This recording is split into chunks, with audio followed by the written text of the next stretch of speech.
On this episode of AMC Movie Talk, we speak to Robert Pattinson about Twilight Breaking Dawn Part 2, Mark Wahlberg in Transformers 4, Star Wars gets a new writer, and much more. So sit tight, AMC Movie Talk starts right now. Welcome to AMC Movie Talk for movie fans. This is episode number 25, originally recorded on Thursday, November the 15th, 2012, at the beautiful AMC Burbank 16 in Burbank, California. Our Pats. Thanks a lot for joining us, folks. Sit back, relax, and enjoy the show. Greetings and salutations, everybody. Welcome to AMC Movie Talk for movie fans. As always, I am your host. My name is John Campy. I'm the senior editor for AMC Movie News. Joining me, first of all, immediately to my right, she is the brand spanking new associate editor of AMC Movie News, Miss Amirose Eisenbach. Amy Rose, thanks for being here. What up? Sitting next to Amy Rose, of course, he's a regular here, Mr. John Schnepp. John, how you doing? What's up? What's going on? Doing well. And sitting at the back table there, she's monitoring all the questions as she usually does, Miss Suri Serrano. Suri. Hi, everybody. And, of course, the Wizard of Oz behind the curtain, the man who runs everything, Mr. Dennis Zen. Dennis. Woo. How's it going, everyone? And we are going to start off this episode of AMC Movie Talk the way we do with every episode of AMC Movie Talk, by getting you caught up to date on everything going on in the world of movie news with your news flash.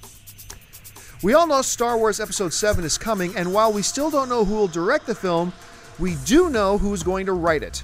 Academy Award-winning screenwriter Michael Arndt has officially been announced as the scribe for the new Star Wars films, reportedly based on a treatment by George Lucas.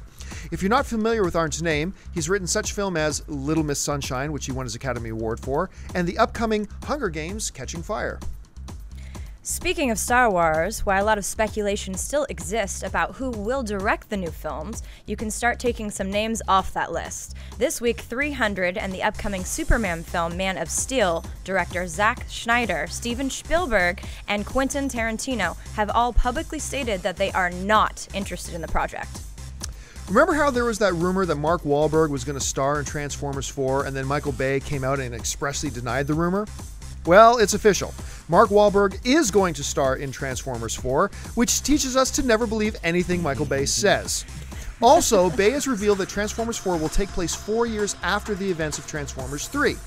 Bay said the following: "The movie is going to continue 4 years from the attack on Chicago," Bay says, "which was in the last movie.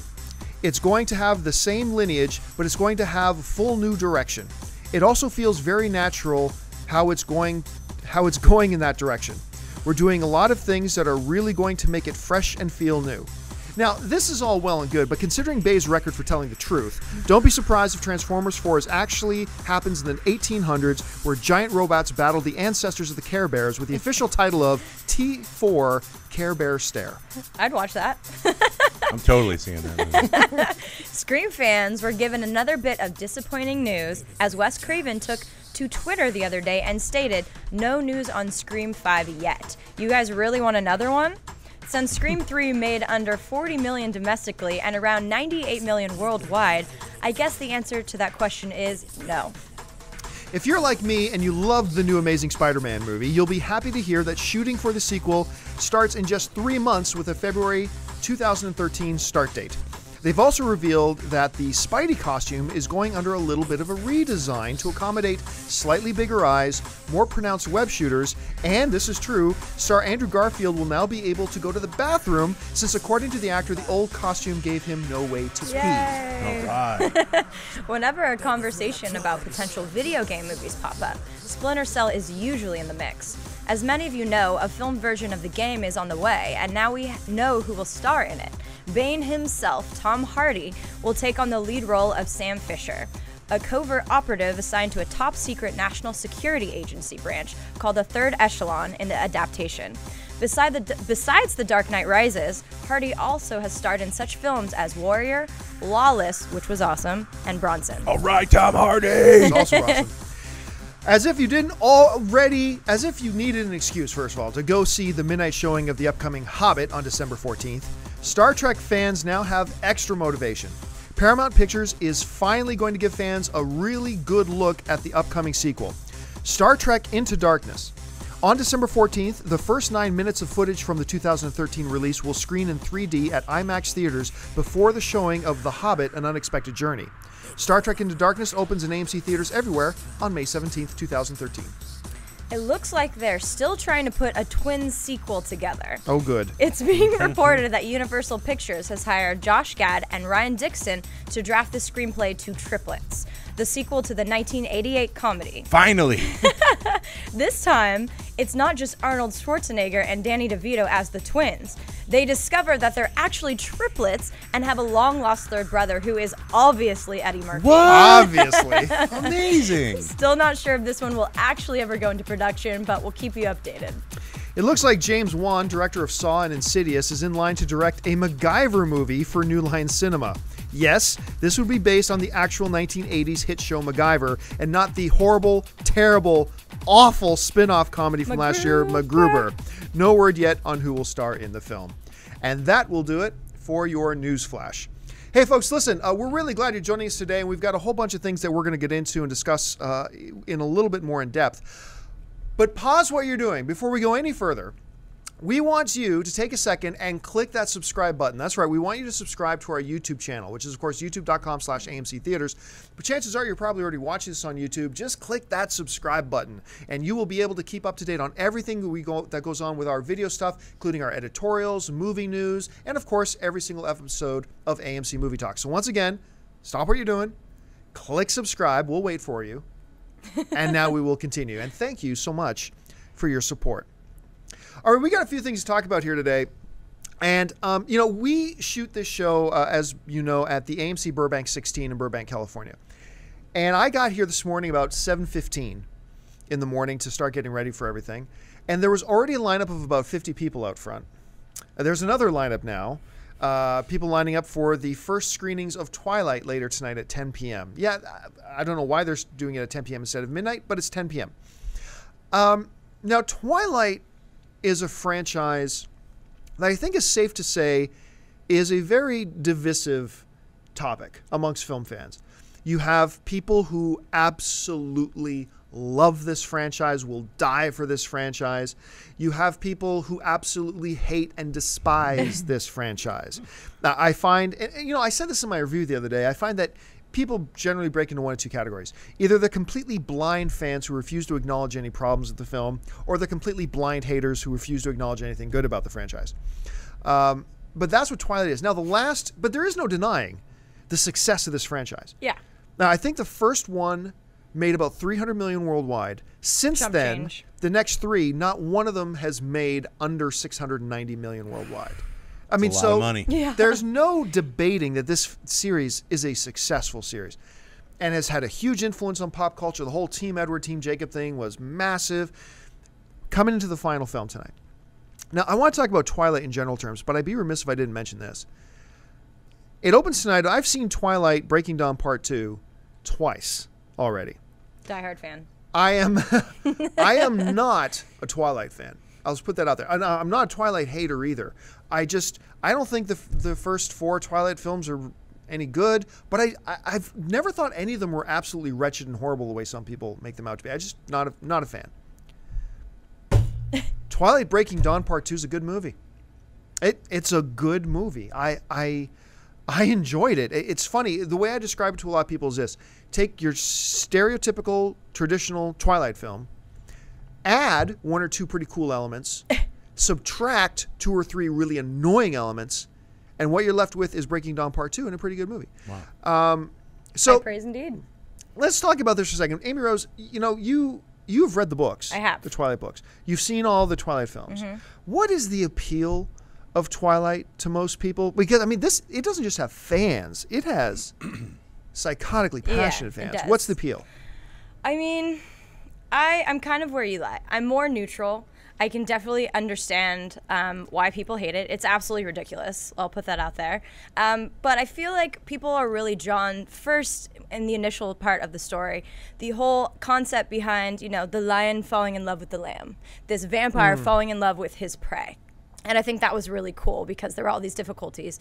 And then as you watch the develop, I don't want to reveal too many spoilers, but I feel like everyone knows by now in this next film, Bella's actually a vampire. So you watch the entire evolution of this romance, and I think people also are fascinated with the idea of immortality. Vampires are huge, and actually watching, you know, the effects on different vampires and the different powers that they possess because they become immortal is really fascinating to people. Is it ridiculous? Yes, but that aspect, I mean, vampires have been all the rage for some time. I think that's definitely part of the reason. John, you come from a very unique perspective on this because you have actually not seen any of the Twilight films. Not, except for the trailers, I have not seen even It's one kind of Twilight talent movie. at this point.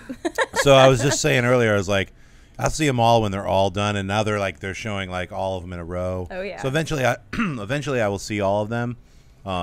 Funny side note, I actually babysat Kristen Stewart.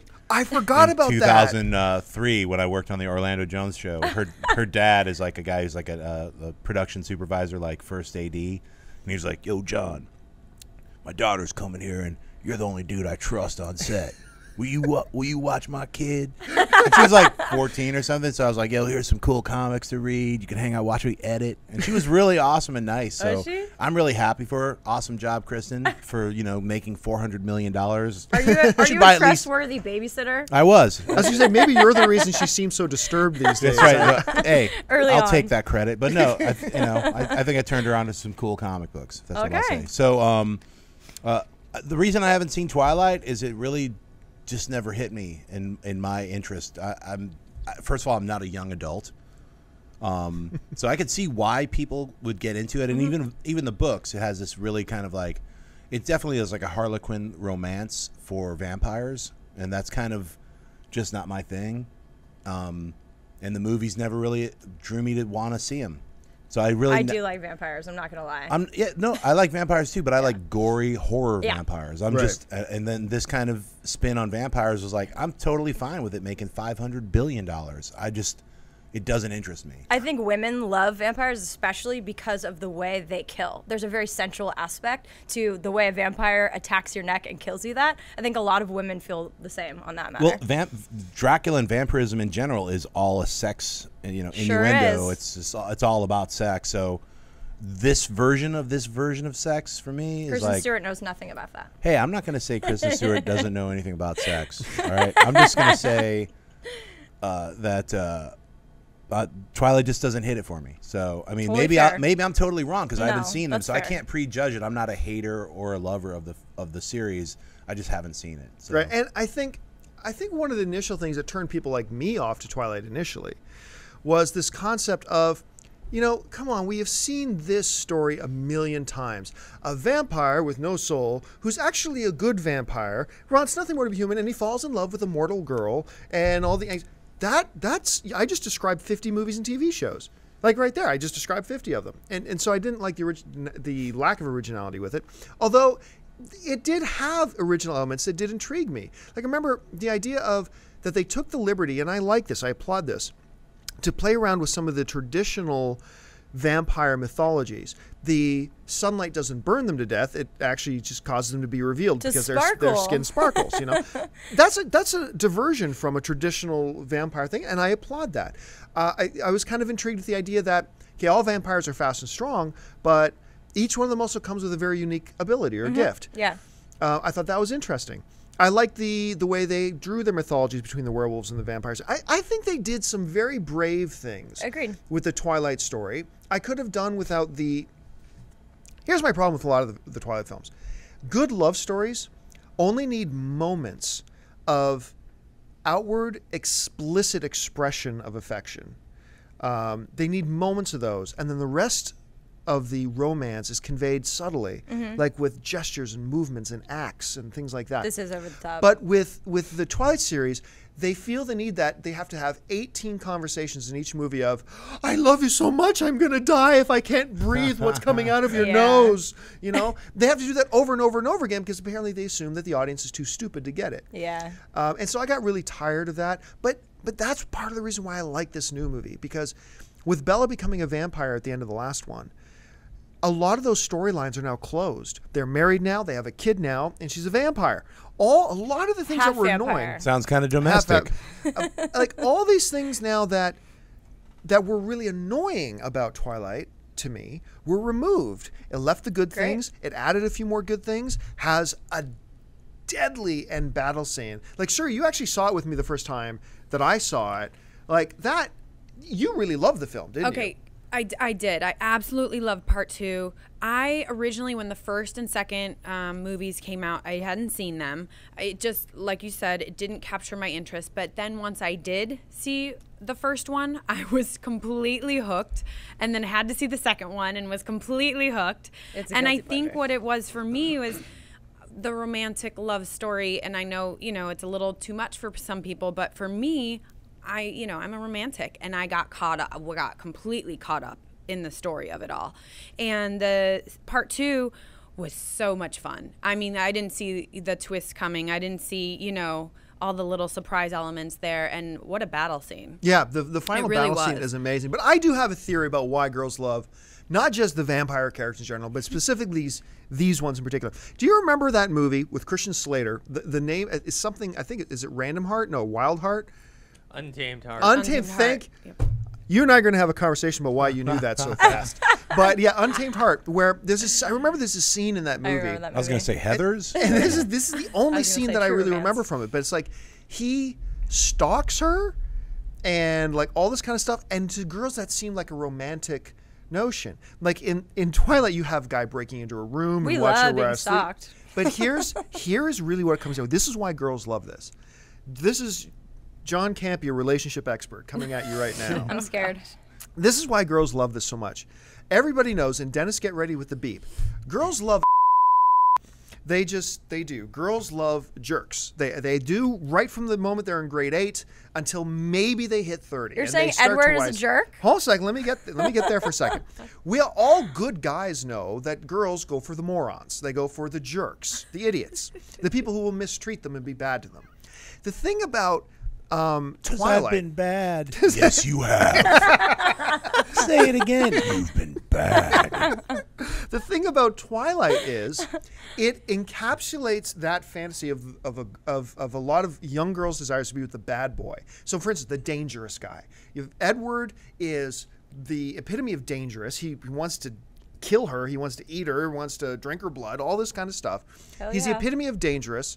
He's the outsider. He's all this bad stuff. So it encapsulates all that. But it's the ultimate safety net that deep down he's actually very sweet and tender and loving and kind. So it's like the best of both worlds for a lot of the teenage girl fantasy stuff. Yeah. And that's what it brings. So they get to have all that. And it's the same thing that reminded me of that Christian Slater thing. It's like, wait a minute. Girls, are you telling me you want a guy to be a creepy stalker? Well, if it's Christian Slater, well, creepy stalkers all think they're Christian Slater. And then if they stalk you, you'll see that as a romantic overture. But no, you'll call the police, as you should. And so I think when you get into the Twilight story, that's what it is. It's the fantasy of the bad boy with the safety net of actually being a good guy. When really bad boys are just bad. But that's real life. So I think it's a bit of fantasy. Am I out to lunch? What do you think? When I'm saying all that stuff, how does that strike you? Am I crazy, or do you think that makes sense? I think you're onto something. I definitely think that, Edward epitomizes exactly that.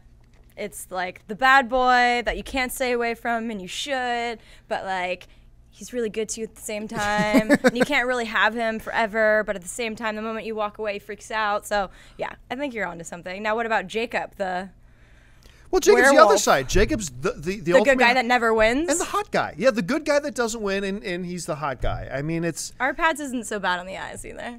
I'll say this, though, about Arpads. Did I just say Arpads? You guys are saying Arpads. I'm about to walk off of the show. I'm about to leave. I think I'm going to need therapy.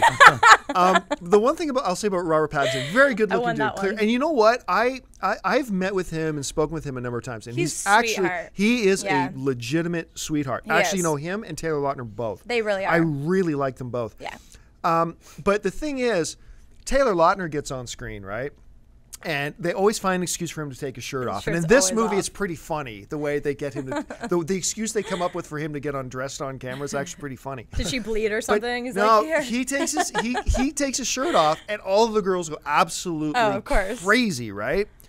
And then Robert Pattinson takes his shirt off in the movie. It's like, somebody give that boy a sandwich. It's like somebody give that kid a burger. They even airbrushed him too, and it didn't give him much. Did they airbrush him a little bit? But anyway, but it's the accent. That's bottom line is, you know what? This movie opens in AMC Theatres everywhere tonight, and it's gonna crush it. I'm telling you guys, look, my cred is gonna take a beating for saying this, but I don't care.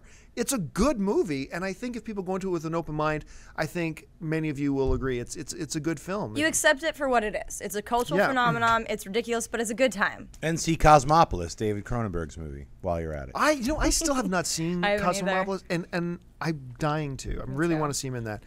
All right, well, let's move on from Twilight, sparkling vampires to sparkling robots. Oh man. Okay, so as we mentioned in the news flash, like this is just so ridiculous. The rumor comes out last week.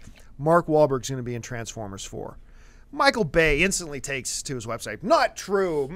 Me and Mark Wahlberg are talking about another movie. And guess what? Mark Wahlberg is officially the star of Transformers 4. So John, let's start with you. I know you're a huge Transformers fan. Super Transformers fan. Wait, look, I'm a robot. Yeah, I love. There's a dog peeing on my leg. Let me hide behind a building. Second movie, sweating, desert, weirdness, robots, dust, sweating, desert, weirdness, robots, more robots, dust, sleeping, sweating. Movie ends. Hot Babe was in there too. Come on. Hey. That's the only cool thing about the first two Transformers. And then the third one I actually liked. I liked the third Transformers movie. I was so shocked that I actually found it entertaining. So what do you think about this news about Mark Wahlberg stepping in? And I think it's great. I think Mark Wahlberg's a great actor. He's really good. I think he was amazing in The Departed. He was amazing in The Departed. He's a really good actor. And people give him a lot of, they don't give him the respect I think he deserves as a real actor. Sure, he's going to take a bunch of, silly roles once in a while. A lot of actors take bad roles or whatnot. So, an actor sometimes is just an actor. Some people treat their craft like, hey, I'm a tool to be used and hired. Sometimes I get a good script and I work with a good director. Sometimes I get a bad script, work with a bad director. That's how some people approach their craft. Other times they're really selective. I hold out, I read the scripts. It all depends on each actor. But he's great at comedy too. He's really funny. Yeah. So I think the Transformers 4 movie, I secretly think he's going to play Space Turtle. He's going to be from the Secret Ninja Turtles, and Bay has somehow worked a way to combine this is Bay's way to get his teenage called aliens. Transformers 4 Space Turtles, and it's basically going to be like Ninja Turtles. Mark Wahlberg's the emissary of the Turtle Empire from another dimension, and he's going to look just like himself. Only he's going to have this kind of backpack shell thing that kind of transforms into a giant Gamera. So I'm really excited about the movie. I actually cannot wait to see it. Wow. I actually think Mark Wahlberg, I'm glad you mentioned The Departed.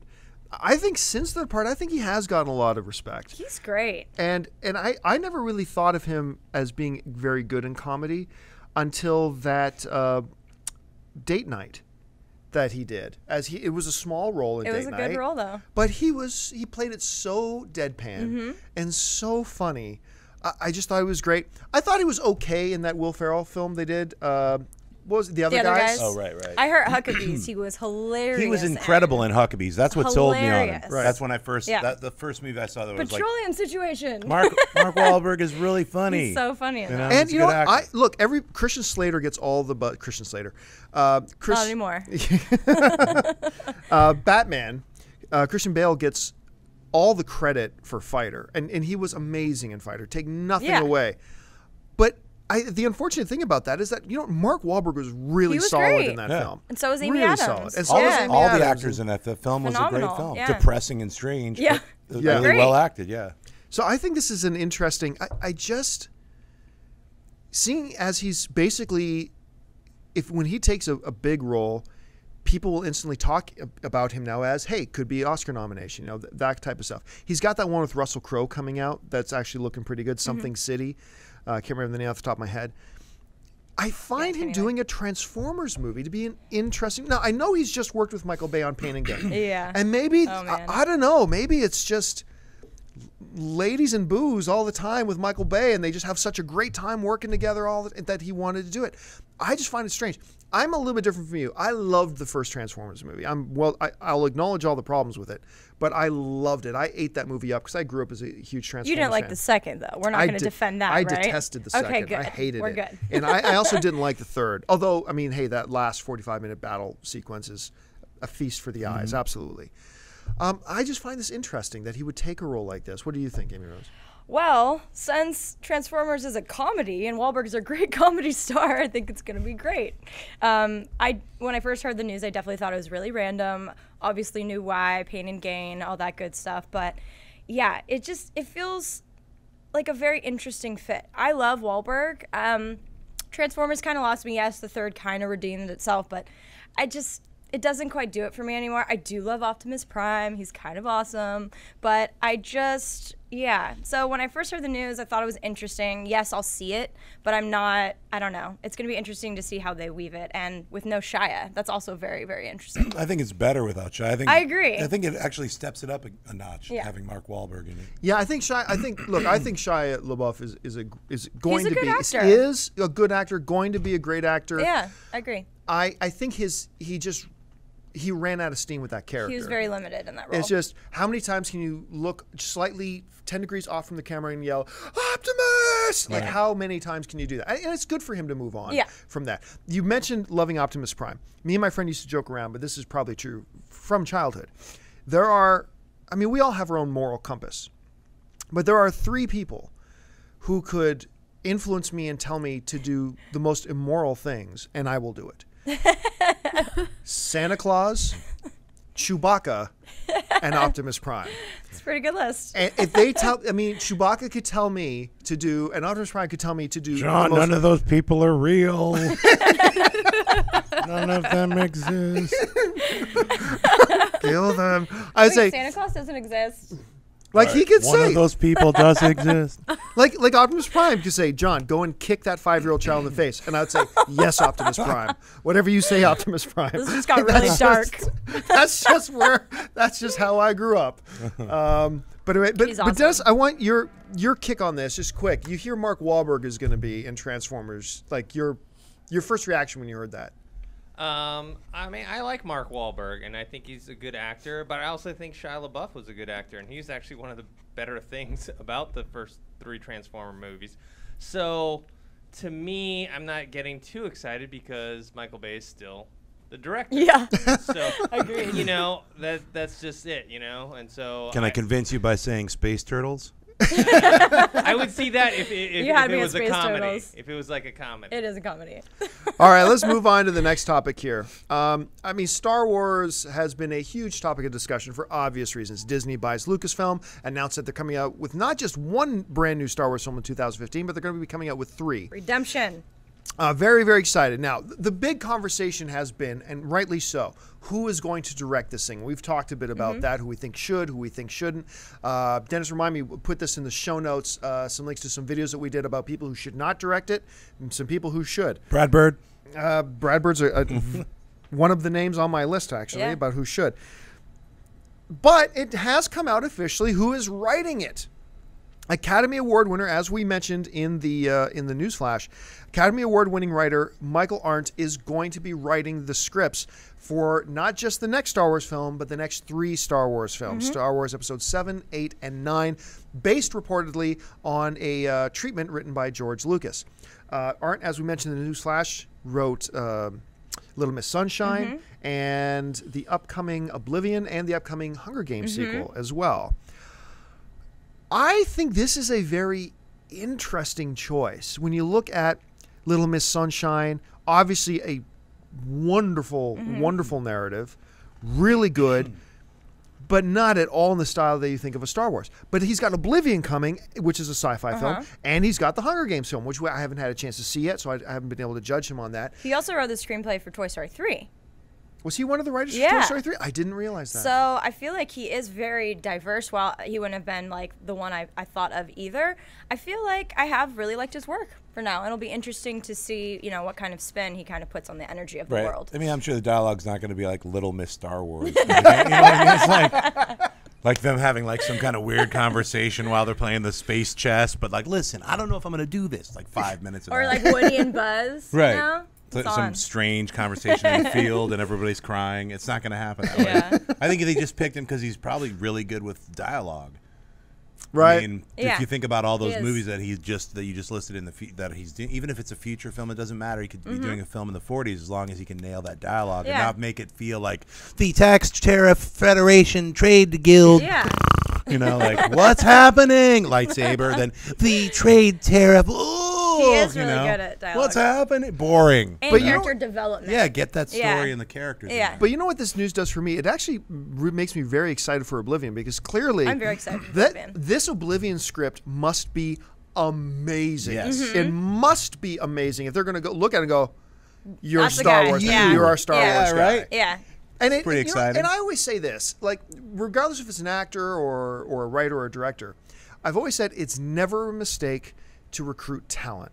We have an Academy Award-winning writer here who's going to be on this. And I think for Star Wars, this is great news. But like I said, for me personally, it makes me even more excited for Oblivion. Like, it must be I am really that excited. good Right. for them to leapfrog a lot of the other guys. Also, just as a side note, we mentioned the newsflash. Zack Snyder says he's out. But do keep in mind, he also said he was out for Superman Man of Steel. And he's directing Him Superman and Man Michael of Bay Steel. have a lot in common. They do. Steven Spielberg came out and said, "Hey, listen, this isn't my genre. This is my best friend George Lucas's genre." I'm gonna leave Disappointed it." to hear that. Disappointed to hear that. He Really? would have been my first choice, but not he my would've only killed it. choice by any stretch of the imagination. Once again, talent. I think he's the greatest director to ever live. Quentin Tarantino's Star Wars is interesting. Right, but he also came out and said, Yeah. Tarantino comes out and says, "I'm out." I never would've He thought he that. actually didn't say anything nice either. He's like, "Nah, this is a stupid idea."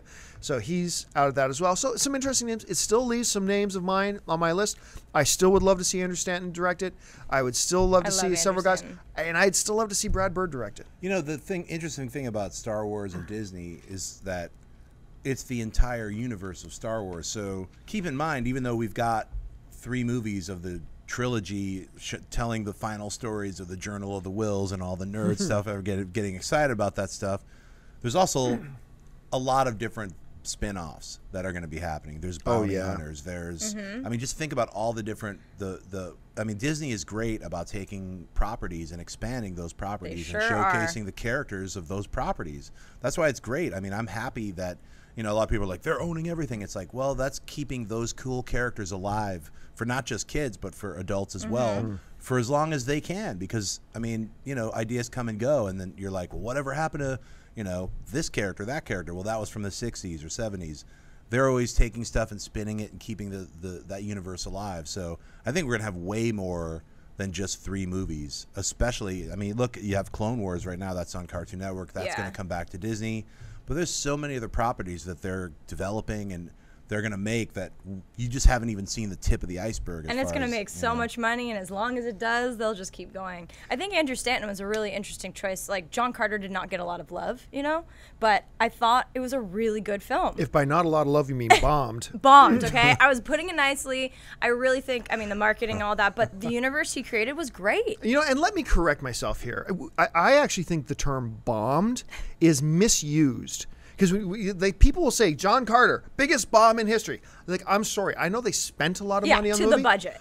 But when your movie makes $200 million, I'm sorry. It's disqualified from being called a bomb. Right. When a movie makes $3 million, yeah, call that a bomb. Yeah. Right. And I understand, hey, but you got to look Craziest at budget, the blah, blah. cost to benefit ratio, blah, blah. How much? Look, I understand the movie lost a lot of money. It did. Yeah.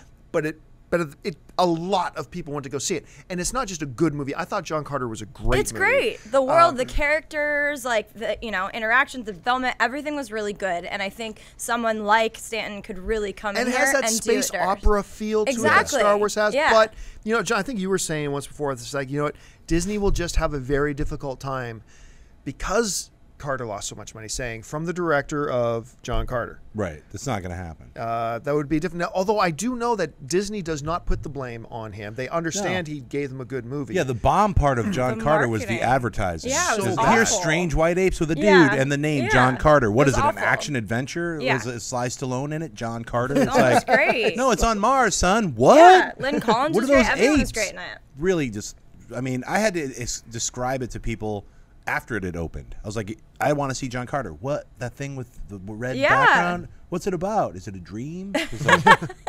Kind of. Too bad. All right, listen, that'll we got to wrap that up. Hey, listen, folks, we've been talking a little bit about Twilight here, and Twilight does open in AMC theaters every this weekend. You can go and get your tickets. Like I said, I think this is a good movie. I think you'll be happy to see it.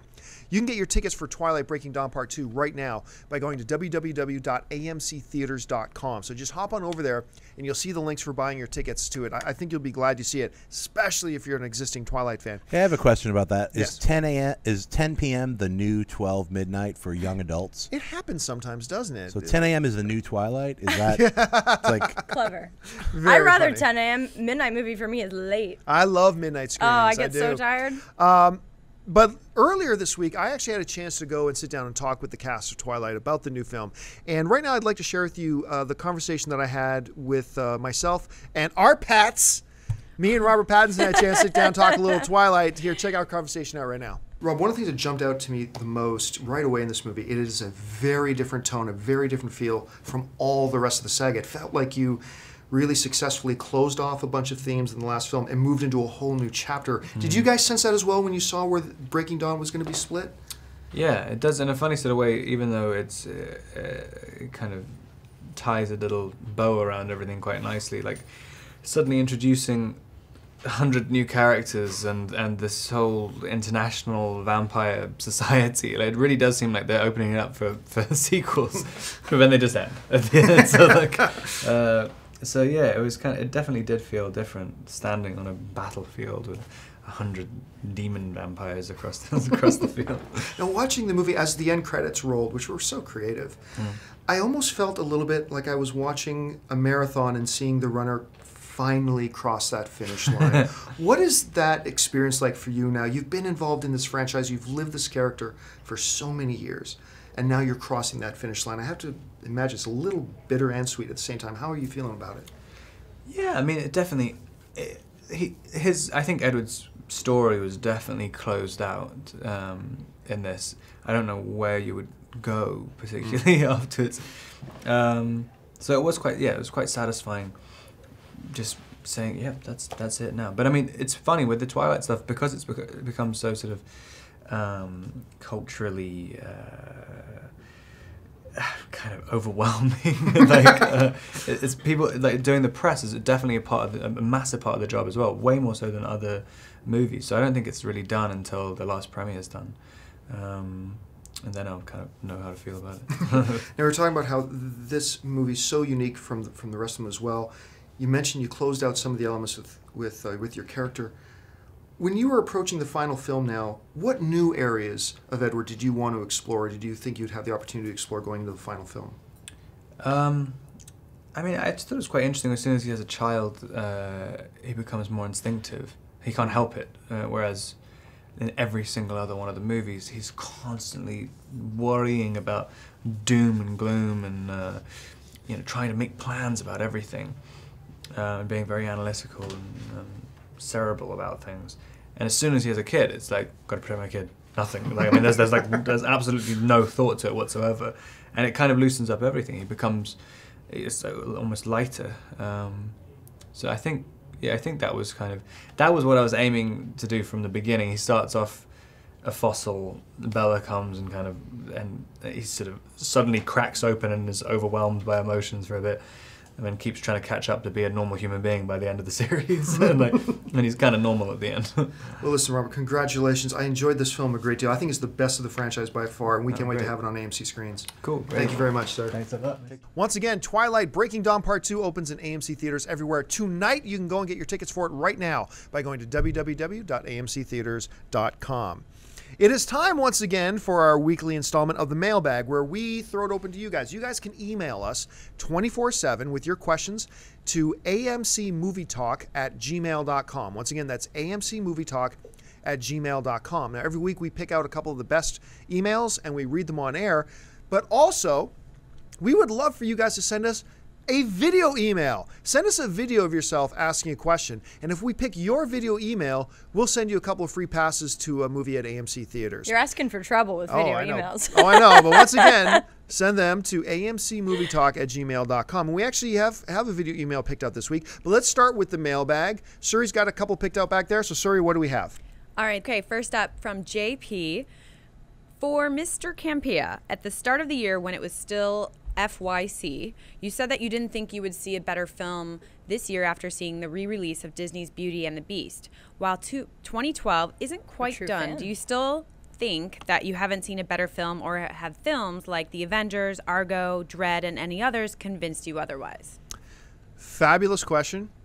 Argo is awesome. Awesome. Avengers is awesome. Dread was awesome. There's several other really great films that have come out this year. But Beauty and the Beast is one of the all-time greats. I remember I went to go see it for the re-release, and sitting in the theater, and I was so enraptured with that movie, just so swept up in it. You know, I get in these arguments all the time with really stupid people who will say, well, you can't count animated films as like amongst the great films, and you can't count animated films when talking about best picture of the year and blah blah blah. And look, I try to be as open-minded as I can about these but they're things. really stupid. But you're really stupid if you take that mindset. And I've had this argument with Academy voter members.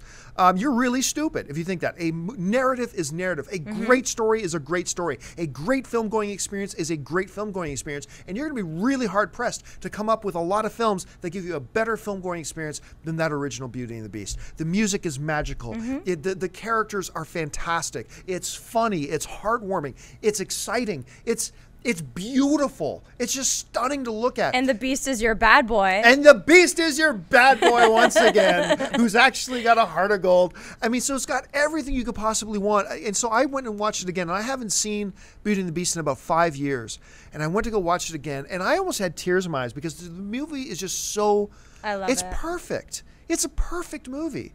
And so I'm going to go on record right now and say, look, of all the great films this year, we mentioned some, Argo, The Avengers, many others, it's no shame for on any of them for me to say none of them quite measure up to Beauty and the Beast. For me. That's just me saying that. But that's no shame on how great the other ones are. That's just a really tall order trying to be compared to Beauty. I don't know. What do you guys think? And I mean, one of the big things is that it was re-released. So technically it's not a new film. Oh, no, it's not new. It's a re-release. So the new films that, you know, this year, the Argos, the Moonrise Kingdoms of the world, there's a lot of great movies that came out. But yeah, I mean, the animated movies really, like Toy Story 3, I think is one of the best movies ever. And sometimes, you know, it's not these days really catered to children. It's catered to adults. There's really, you know, underlying themes that are very adult and very real to what we're experiencing. And yeah, I loved Beauty and the Beast. I may make a distinction between this. There are kid-targeted films and there are kid-friendly films. Absolutely. Pixar makes kid-friendly films. Yes. Disney, a lot of Disney films are kid-friendly films, and some are kid-targeted as well, and that's fine. But I remember I would have this debate for years because you had a string of Pixar films from WALL-E. I loved WALL-E. Ratatouille. Up. Each one of them, critically speaking, the #1 rated films of the year. And I think only one of them got nominated for Best Picture. And I remember I lost my mind at that. Because, well, it's animated. It doesn't count. You're an idiot. You don't count. You don't count. Flip it on him. You're stupid. I cried in the first 10 minutes of Up. That broke my heart. I cried in the first 10 minutes. That That broke movie, my I was like, I heart. can't believe they're messing with me so hard. It was so good. So crushing. And no dialogue. Yeah, beautiful. So powerful. You know, it's just... like you'll find some of the best stories. Wait, guys, it doesn't count because it's animated. Yeah. No. It doesn't It's matter for that you kids. cried and it moved you. It's for kids. Yeah. Well, you know what my Not opinion is? true. It's a world cinema now more than ever. And like, I mean, Absolutely. people like Miyazaki's films, Spirited Away, like that's becoming just normal for Americans to Spirited know Away. about all these films that, you know, even like up to 10 years ago were just a specialty market that you'd have to go somewhere special to get this weird release or see it in a strange cinema somewhere. It just wasn't a wide release type thing. I think also, I mean, at least the way myself and certain people think about films is, I break everything into genres as opposed to like what's the best film. I'm like, what's the best science fiction film? What's the best horror film? What's the best animated film? Because there's so many different types of movie going experience. What's the best action film? What's the best? I just do that for myself because I don't want to categorize anything. It's not apples to apples. Yeah, nothing is the best to me ever. It's all like in categories and what did I personally like? Because you know what all of us like is all going to be different, and you might like things for different reasons. That doesn't mean that we don't like the same other films for the same reasons.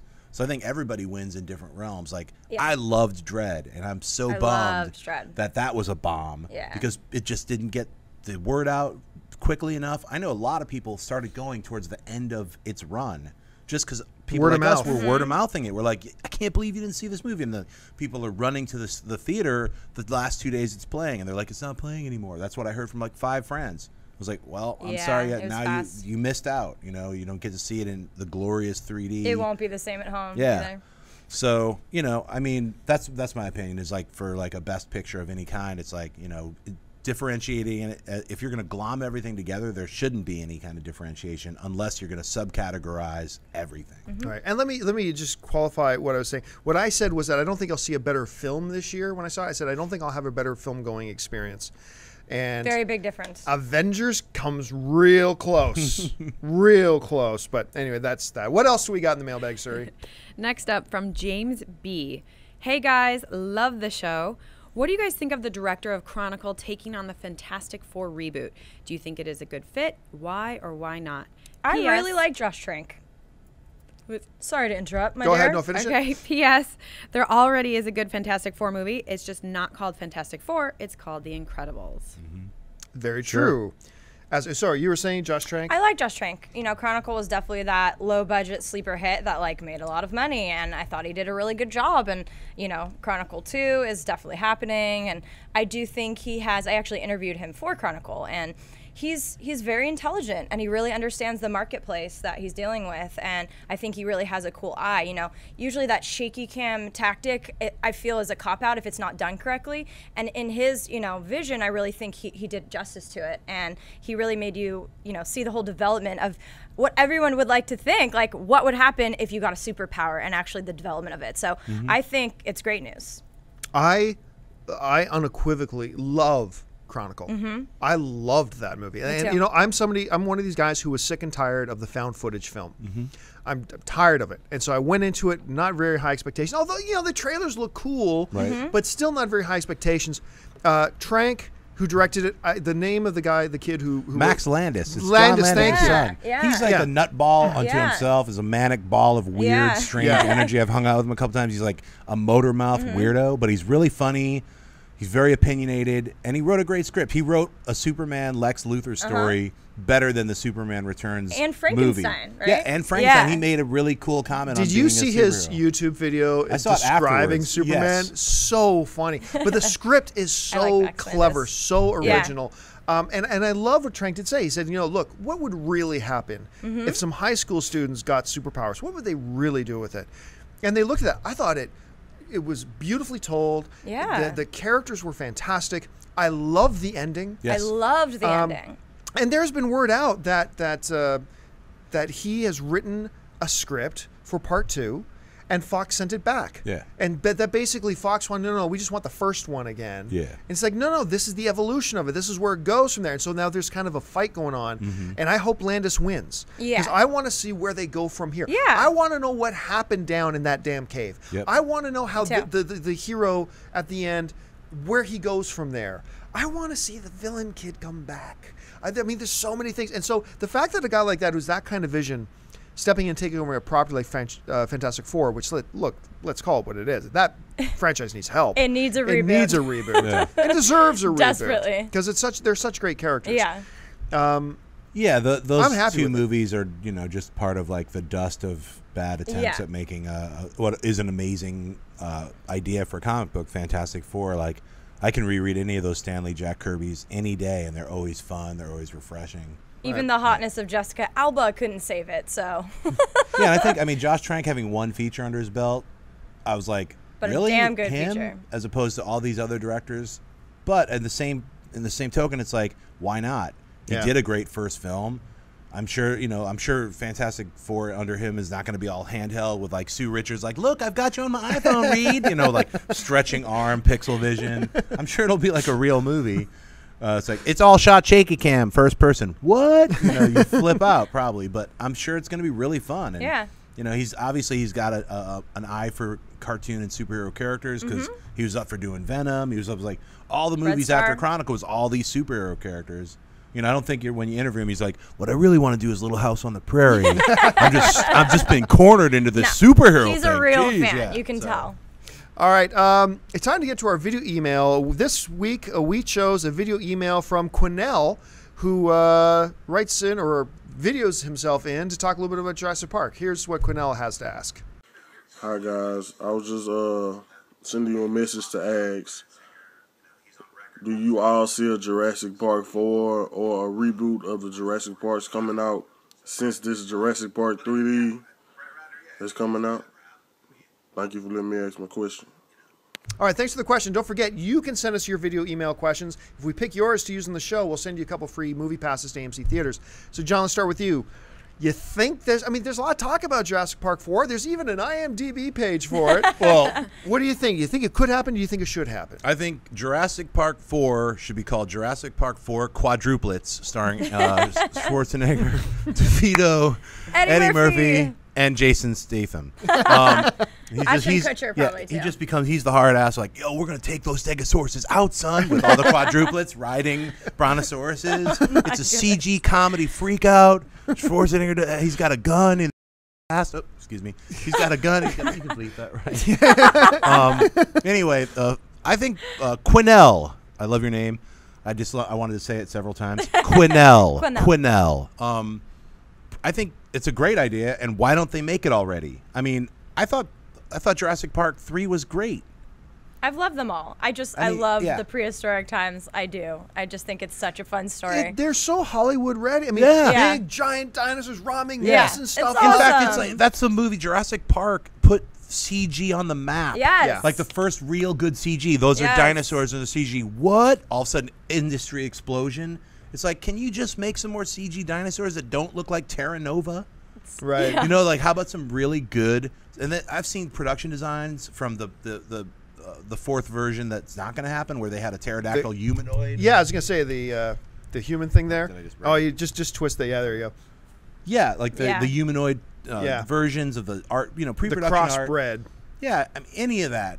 Let's just make it. That's how I feel about it. I love it. Quinnell and everybody else who wants to see it, just make. And that's a movie in 3D that's gonna be really cool. Yeah. I think that is actually a movie that Jurassic Park 3D is gonna look great. That's what happens though. People like bust around and don't do anything, and then you have like weird news like triplets. Like really, from 1980, you're still gonna make a sequel to that? For it. Or Ghostbusters 3? Come on, how about just come up with something new?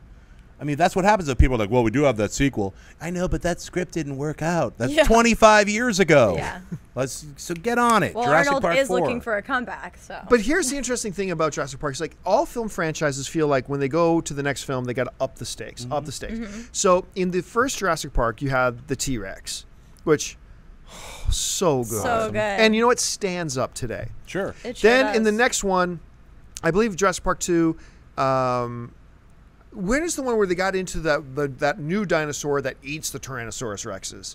I don't know if it was 2 or 3, but they seem like need to up the scale. Like but you know what? Third. If you do Jurassic Park 4, you have the T-Rex. You don't need to up the stakes. You got the T-Rex. Who's scarier than the T-Rex? Who's bigger and badder than the T-Rex? Nobody. You just I don't care if you have them on another island. I don't care if you let them loose in Los Angeles again or New York at the first one, wherever it was. Whatever. Give us some giant dinosaurs. Yeah, Let's have a do bunch this. of them. You can't mess this up. Let's do this. That's just the opening shot for the trailer. It's like you just see L.A., Hollywood Boulevard, and just like 500 dinosaurs running down the street. Or he takes a bite out of the Hollywood sign. Some dude is like, just rip off the Spielberg moment. Somebody's having coffee, and it's like, what? And then it's just like, it's just like 600. I'm in. I'd go see that movie. Me Instantly too. sold. Come on. I'm in. I'm totally in. Well, listen, folks, we have run out of time. Thank you so much for joining us, and thank you, everybody who wrote in for the mailbag. Once again, don't forget, send in your questions to AMCMovieTalk@gmail.com, whether you're just written emails or send us some video emails. If we pick yours, we will send you some movie passes. I want to thank, as always, first of all, sitting beside me, Miss Amirose Eisenbach, Mr. John Schnepp, Yo. Dennis Zen back there, Yo. and, of course, Suri Serrano sitting at the back table there. And thank you guys again. Once again, don't forget you can get your tickets for Twilight right now, or Lincoln, or James Bond, or any of the films playing right now Lots of in good AMC ones. Theaters everywhere. Go to www.amctheaters.com. Once again, subscribe to this YouTube channel. You wanted to wait till the end of the show? Well, now you have. Click subscribe. Click that and become one of our followers on YouTube. Thanks so much. And as always, my name is John Campia for AMC Movie News. Thanks for joining us. We'll see you next time.